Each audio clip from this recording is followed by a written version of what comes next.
काली रात के कूप अंधेरे में सुनसा रोड पर चलती इक्का दुक्का गाड़ियां और उनकी चमकदार रोशनी अतृप्त आत्माओं को अपनी ओर वैसे ही आकर्षित करती हैं जैसे एक शिकारी को शिकार।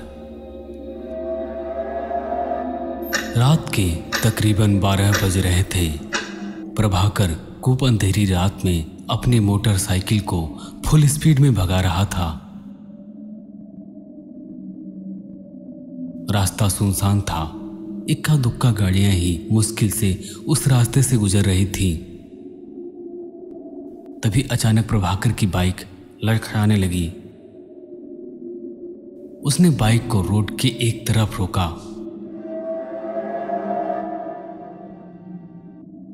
उसने मोबाइल निकाला और टॉर्च जलाकर देखा तो बाइक का पिछला पहिया पंचर हो चुका था। प्रभाकर गुस्से से मैनेजर को बड़बड़ाने लगा। साला मैनेजर का बच्चा, मैंने उससे कहा था मुझे ओवरनाइट नहीं करनी, पड़ गया ना मैं मुसीबत में। प्रभाकर पास ही की एक कंपनी में वर्कर था। काम ज्यादा होने की वजह से उसे मजबूरी में ओवरनाइट करनी पड़ी थी।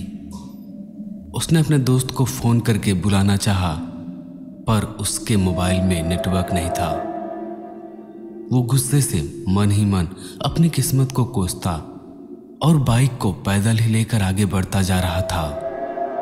रास्ता सुनसान था और चारों तरफ अंधेरा छाया हुआ था, जिसकी वजह से प्रभाकर ज्यादा दूर तक नहीं देख पा रहा था।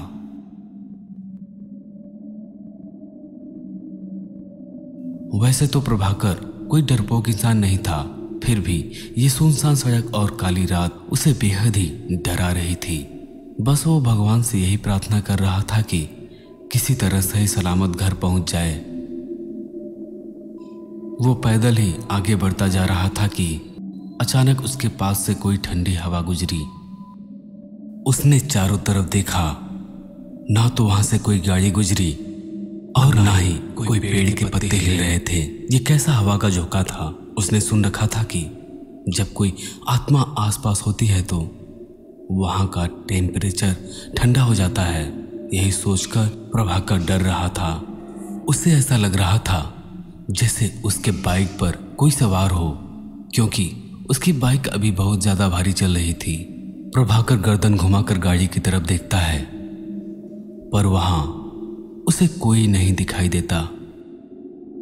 अब प्रभाकर थोड़ा रिलैक्स हुआ।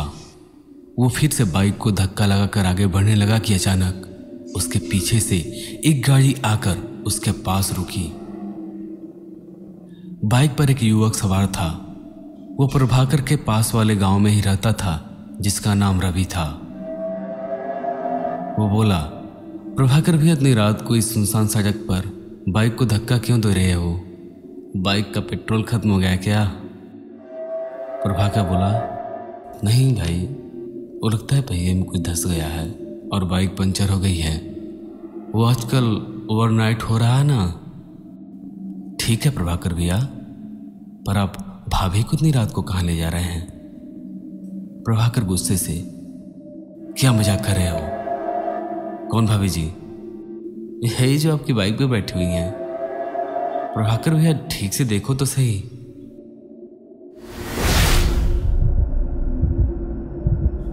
जैसे ही प्रभाकर बाइक की तरफ मुड़कर देखता है, वो जोर से चीख पड़ा। वो गाड़ी छोड़कर उसी युवक रवि से बोला, रवि भाग। प्रभाकर दौड़कर बाइक पर बैठा। रवि ने तुरंत बाइक को फुल स्पीड में भगाया। वो आत्मा चीखती हुई उनके पीछे पीछे आई और न जाने कहाँ खो गई। प्रभाकर और रवि इतना डर चुके थे कि उनकी हिम्मत नहीं हो रही थी कि वो मुड़कर पीछे भी देखें। रवि ने प्रभाकर को घर ड्रॉप किया। पूरी रात रवि और प्रभाकर सो नहीं पाए। कुछ दिन बाद उसी रास्ते पर एक बाइक सवार आदमी एक औरत को बैठाए फुल स्पीड में बाइक को भगा रहा था। उसका साड़ी का पल्लू कभी बाइक के पहिए के पास चला जाता, तभी एक आदमी ने उन्हें ओवरटेक कर बोला, भाई साहब अपनी पत्नी से कहिए अपने साड़ी का पल्लू संभाल के बैठे, वरना बाइक के पहिए में फंस जाएगा। इतना सुनते ही वो बाइक चालक चौंक उठा। उसने बाइक की रियर मिरर में देखा तो उसकी आंखें फटी की फटी रह गईं, क्योंकि उसने किसी औरत को अपने साथ नहीं बैठाया था और उसकी बाइक पर ये कौन थी। ऐसे ही दिल दहला देने वाली डरावनी कहानियां देखने के लिए हमारे चैनल को सब्सक्राइब करें। अगर वीडियो पसंद आई हो तो वीडियो को लाइक और अपने दोस्तों के साथ शेयर करें। कमेंट बॉक्स में आप जरूर बताएं कि किस टॉपिक पर आप अगली स्टोरी देखना चाहते हैं।